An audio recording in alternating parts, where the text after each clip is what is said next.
This tape is on Robert Motherwell, Motherwell. Put in the first slide, please.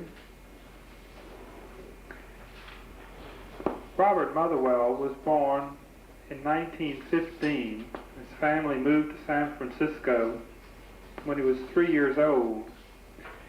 His art talent was fairly early defined, being given a scholarship to the Otis Institute when he was only 11.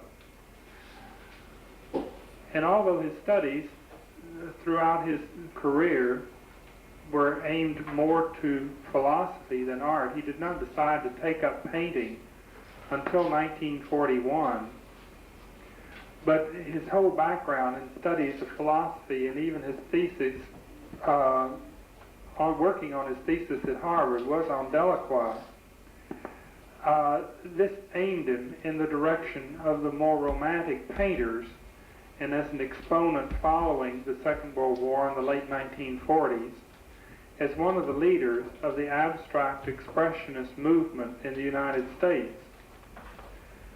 Motherwell's choice is one of the most fascinating in modern art.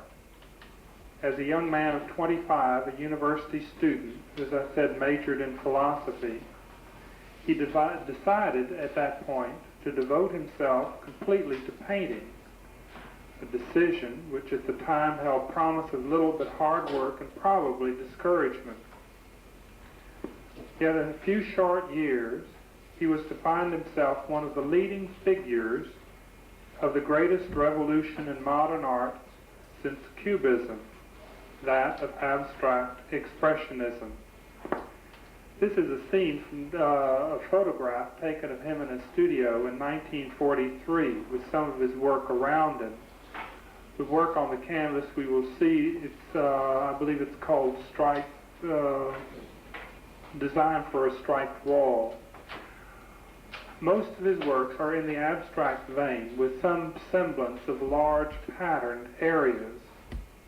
And again with the large black areas, black against white, the sort of startling composition that James Johnson Sweeney, the former director of the Houston Museum and the Guggenheim Museum in New York, says is an influence of Japanese calligraphy, an influence that has waged more on modern painting, as more so than the blue and white china and the oriental woodcuts exerted on the Impressionist painters.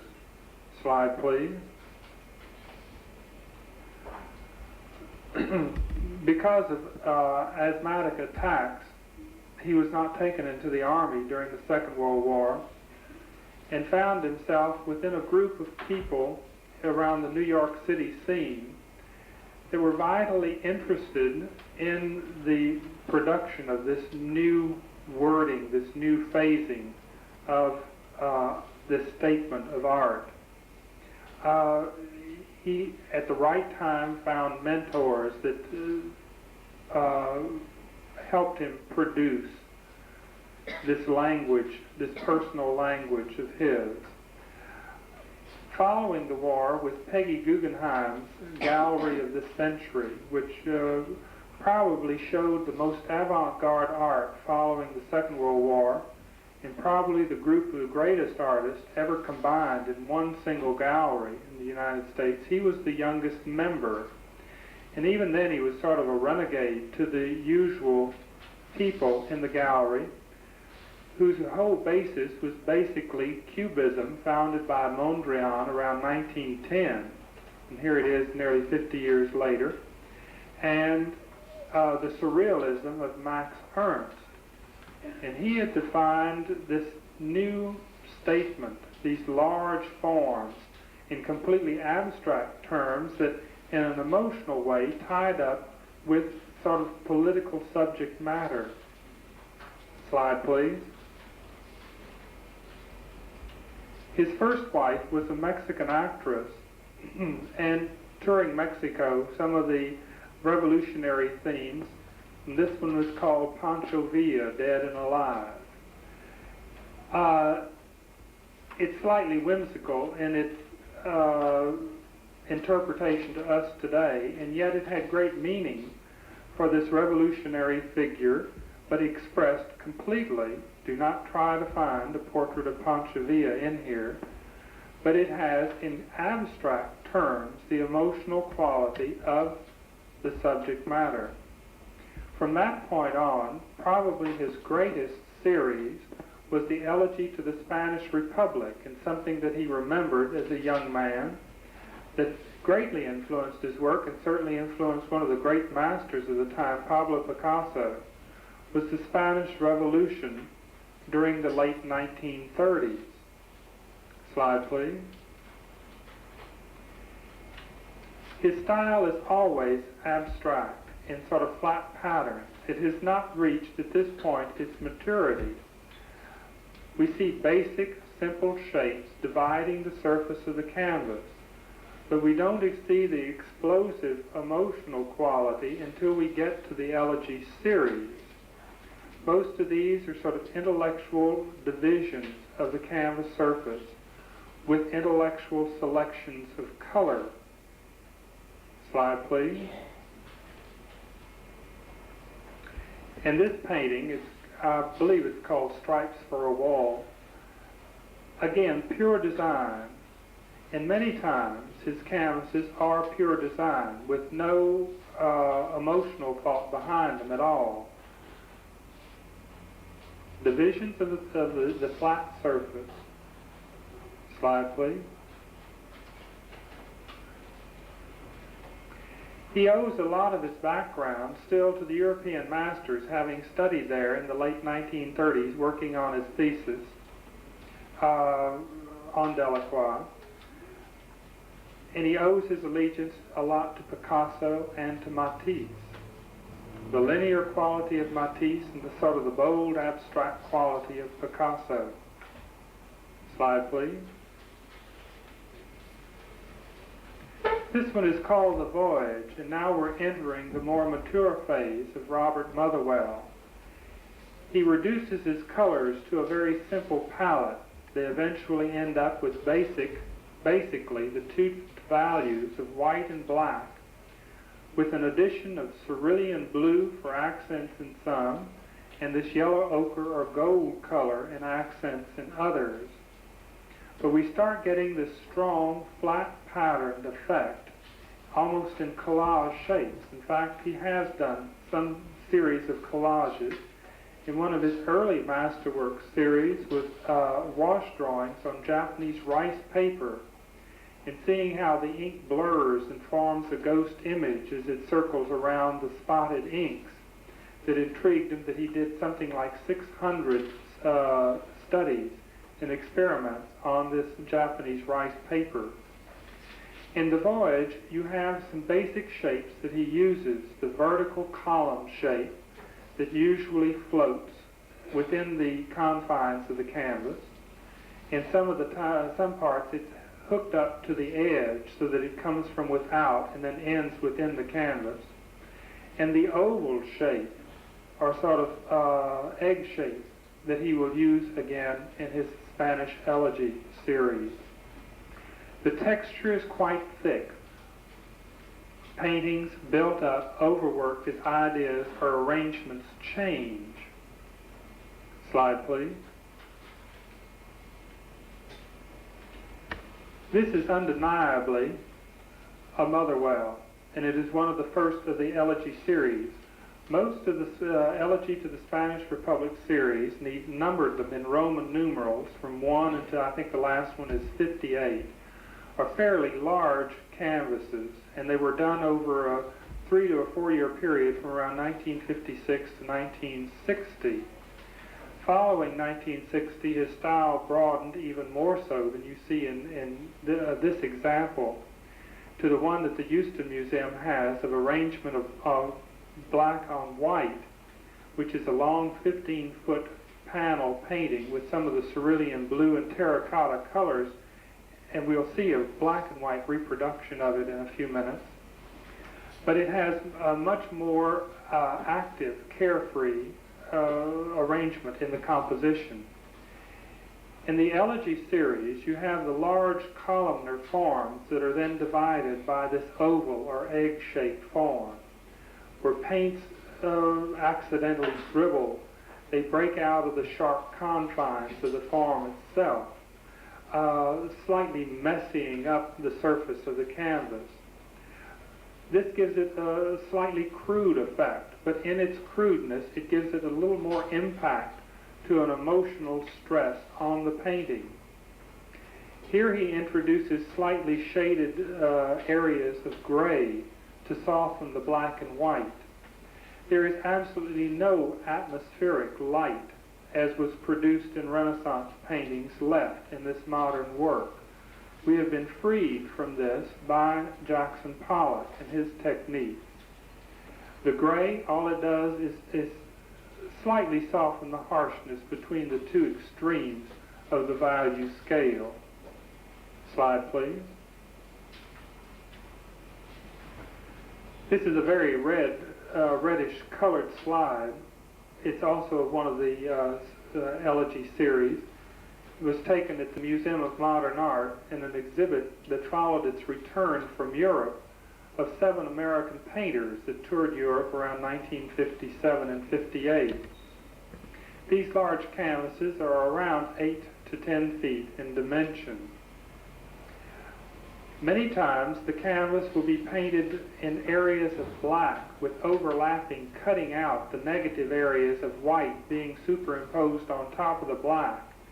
Sometimes you will get textures of paint showing through the flatness or the opaqueness of the covering top coat. This gives it sort of an immediacy of introduction to the artist's techniques of seeing how things change or how things evolve during the thought process of the canvas in working order. Motherwell once said that a picture is a collaboration between artist and canvas. Bad painting is when an artist enforces his will without regard for the sensibilities of the canvas. An artist is someone who has an abnormal sensitivity to a medium. The main thing is not to be dead. And nearly everyone is dead, painter or not. Only an alive person can make an alive expression. The problem of inspiration is simply to be fully alive at a given moment when working. This is so important to an artist, the creative feeling. One critic said of an artist, in his technique he is capable of anything. His taste is better than most. The only thing that this certain artist was not capable of was an original emotional statement.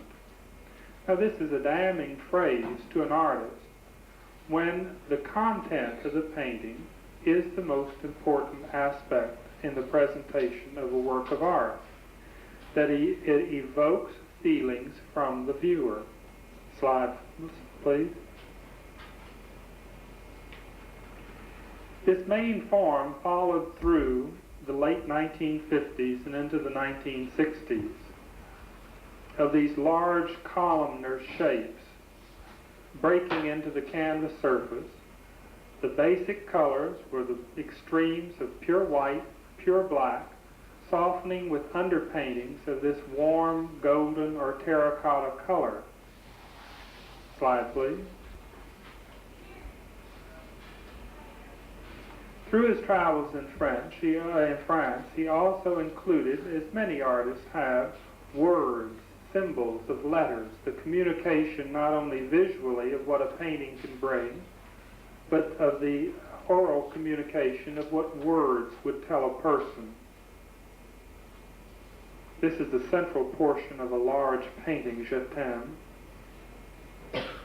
Slide, please.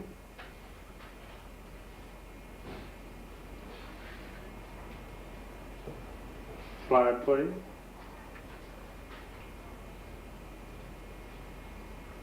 And again, the boldness of his elegy series of the large oval shapes. In some instances, these almost become sort of like people shrouded in sort of black cloaks that walk along in little paths, divided by these strong architectural members of the more vertical and horizontal shapes on the canvases. His paintings are dynamic and strong. They are bold. They are attractive. Slide, please. He has been included in many exhibitions, international, national. Books published on his works are numerous. He is also a very brilliant intellectual and has produced many articles and written many essays on art himself.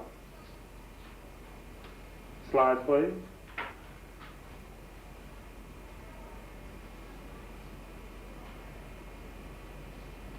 Slide, please.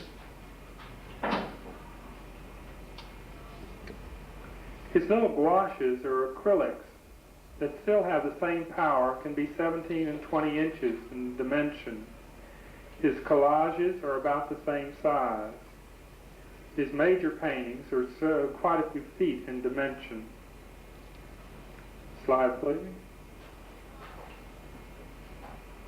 This one, done in 1959, was purchased for the Johnson Wax collection of 100 outstanding American painters in 1965, I believe it was. Slide, please.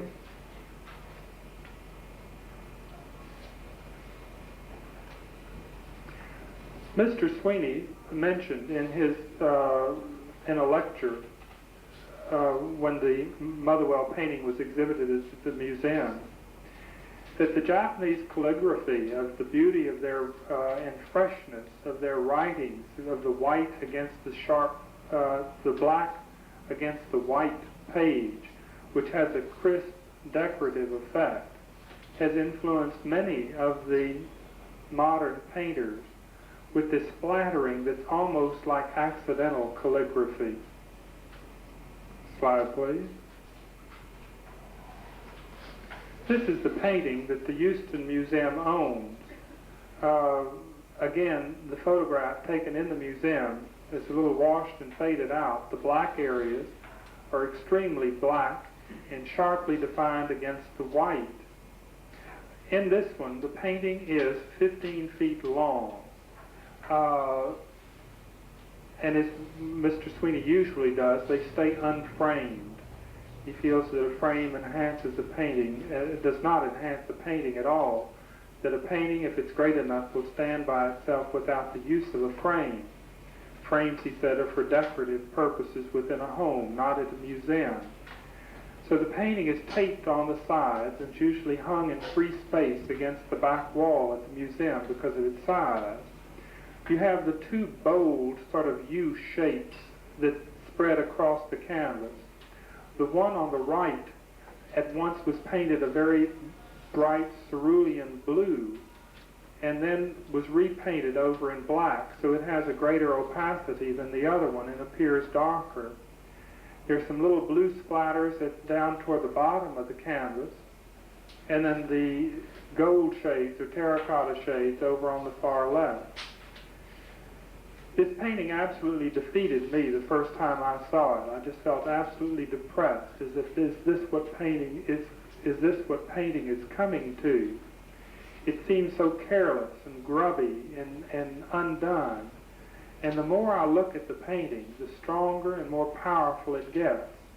Maybe I've become used to it, or maybe you can become used to anything if you look at it long enough. But this has a freshness to it now that I did not realize the first time I had seen it. I have constantly looked at it. It becomes a very vital, virile painting, strong with emotions. You can make anything out of it you want because it relates to no subject. It is pure artist emotion spread on the canvas. Slide, please. This is a small collage with some tissue, with the produce of France that was imprinted on the tissue and incorporated within the design. Slide, please. In his later work, this is around 1963 and 4, they're color, and again less of the emotional quality or the freedom that he allowed himself in the earlier paintings. And you have a more controlled use of space and of the shapes introduced. Slide, please. As in this one, which becomes almost hard edge. These are quite large. You get into a much more brilliant color scheme.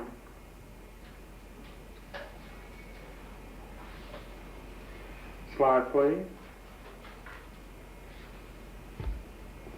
And a return to its more usual form, but in this time, where the vertical shapes are defined by negative spaces of where the gray wash was applied first to the canvas, and then the linear effect of the two forms, left and right, are left with the gray showing through to create their form.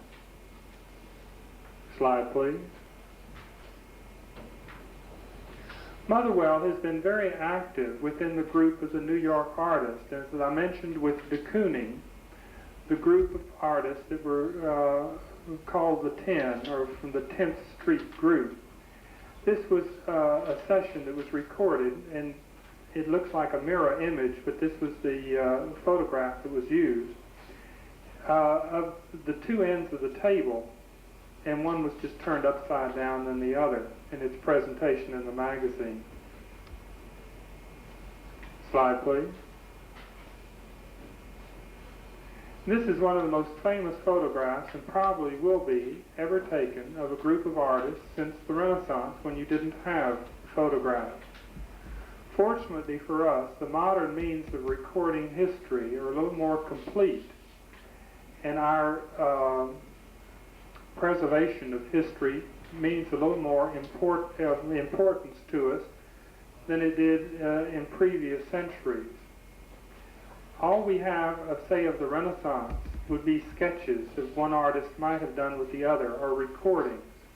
We did have Vasari within the Renaissance, who recorded the artist's lives and possibly some anecdotes about the artist, although he lied greatly, or to enhance his own story, so we're not absolutely sure of the accuracy of his records. But this is a group of painters. I can't recognize them all. Hedda Stern, the only woman in the group, is standing at the top. Motherwell is standing in the back row, second from the right. Barnett Newman is in the middle, seated on the stool. Jackson Pollock directly above him. Theodore Stamos is in the lower left-hand corner. De Kooning's in the group somewhere. I'm not sure which one is he. He is. Anyway, this is the greatest group of artists. It will probably be as important in 200 or 300 years from now as, say, a photograph possibly taken of Da Vinci, Michelangelo, Botticelli, Raphael, Titian, Tintoretto would have been if taken in the 15th or 16th century. Slide, please. Reviewing our survey of American painting, returning to someone a little more familiar, and I hope during these reviews that you will see, as we progress chronologically in time, that most of these painters were just as revolutionary and different in their own time as, say, Motherwell is probably for you to look at today. Can you imagine students studying art history in 200 years will consider Motherwell just another Copley of this crude atomic age that we were entering in 1960, 70, etc. Anyway, this is how history sort of makes us feel awfully small within our own time. Copley was a self-taught painter, producing, although he didn't like it, but for money, portraits, and very realistic portraits of the colonial period. He basically wanted to be like one of the grand historical painters of the European continent in the 18th century. After he did get to England, his portrait style developed much more theatrical lines, as the English painters did, and it just did not fit with his puritanical background. So his earlier portraits are more prized. Slide, please. Gilbert Stuart, of course, had the good fortune of living at a time of greatness in our American country with some of the great leaders of the beginning of our country. Painted Washington from life 3 different periods. His greatest one is this portrait, one of the copies of the unfinished painting that he preserved so that he could make copies from it to sell. Stuart was much more interested in the character of the person rather than the composition of the painting. Slide, please. George Caleb Bingham was a product of the mid-19th century, of the push westward into the United States, discovering the greatness and the vastness of our country. And he produced pictures of political events of the mid-19th century and the life of the river boatmen along the Missouri and Mississippi rivers, using a fairly early Renaissance style of one-point perspective, which gives a great monumental effect to his compositions. Slide, please. Thomas Eakins was in a period of realism in the United States, retrospection, the people looking at themselves following the Civil War period. He established schools in Philadelphia, was very interested in anatomy, saying his students should perform dissections so that they would know what the interior of the human being was and acted and worked. He used a fairly low raking light to produce strong shadow effects on his paintings. Slide, please. Also at the same period of time, Whistler traveled abroad and was influenced more by the continental standards than by American standards, although there is this strong trace of individualism that goes through all of his paintings. They are based on a more classical motif, very low color schemes, portraits and landscapes. Slide, please. Ryder could have been of most any period of time, but there was a poetic movement also in the late 19th century. And his mysticism of man heading toward the unknown is depicted in his paintings of seascapes, of lonely nights, the moon sort of beckoning to the unknown. He also used in the same mystical manner subject matter from the Bible, from opera, and from Shakespeare. Slide, please. Winslow Homer was a product of the New England seaboard and produced the effect of man fighting against nature. He finally discovered watercolors and liked their immediacy and freshness, spending the winter months in the Bahamas and the summer months along the Maine coast. Slide, please. John Sloane was an artist of the turn of the century, where we were becoming a little less provincial and more intimidated by the European art standards again since the colonial period. We were growing up, showing the big city way of life, and the Ashcan School, who were responsible for the first major modern art exhibit of European art in 1913, had their first exhibit in 1908, and they produced scenes of city life. Slide, please.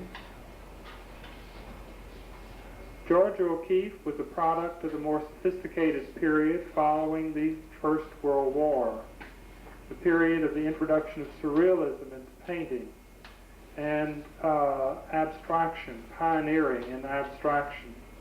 She would take nature forms, enlarging them so that they become more abstract, and painting them in a very cool, flat manner.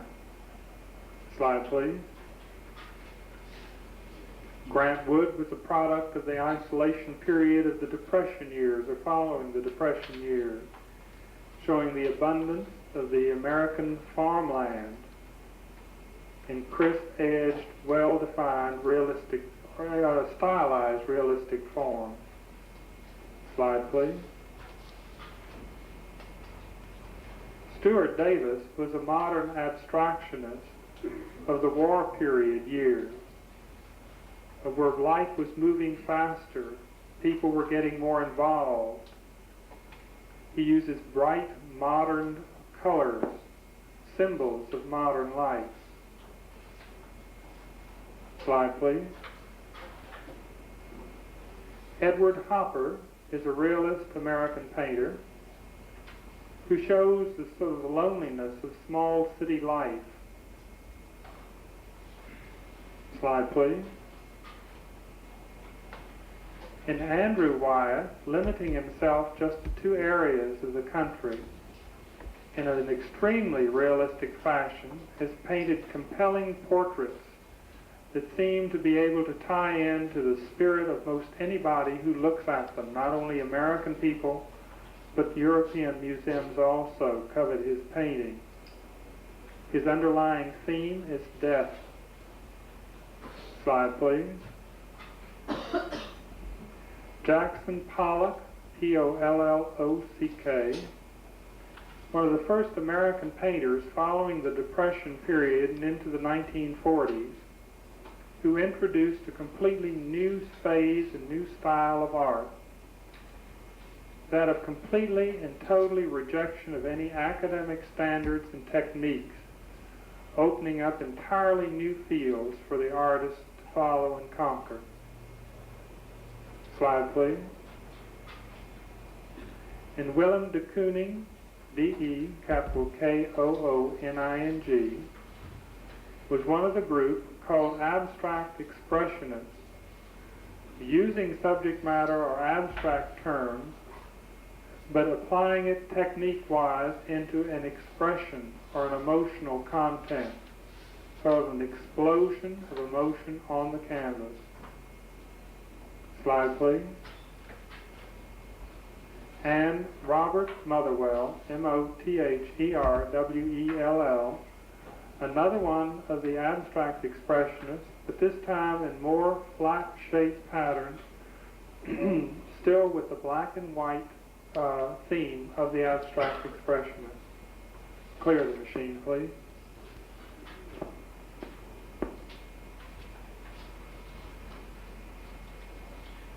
This is one last picture. It's a more recent picture I've taken.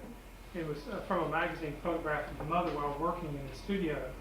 And as you can see, he also, like Pollock, worked on the floor many times and then would stretch the canvases and then rework them up on the walls. But it's always sort of interesting to see an artist in the studio with his surroundings, what the studio looks like.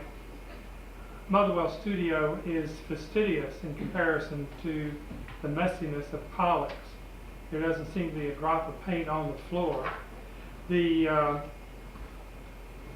little bars that you see on the floor on the left-hand side was a contraption that Motherwell had made up that the canvas could be stretched taut across the floor rather than just rolled out, so that there might be some bumps or something in the canvas.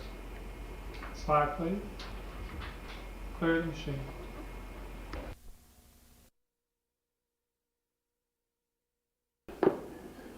May I, please? This tape is on Jasper Johns, J-O-H-N-S. Jasper Johns is one of the more delightful of the transition painters of the period that followed the Second World War, and that of abstract expressionism, to the more intellectual styles of painting that was developed in the 1960s in the United States. The greatest majority of the work that we will see in some of his earliest work that is still preserved were some collages and constructions of around 1950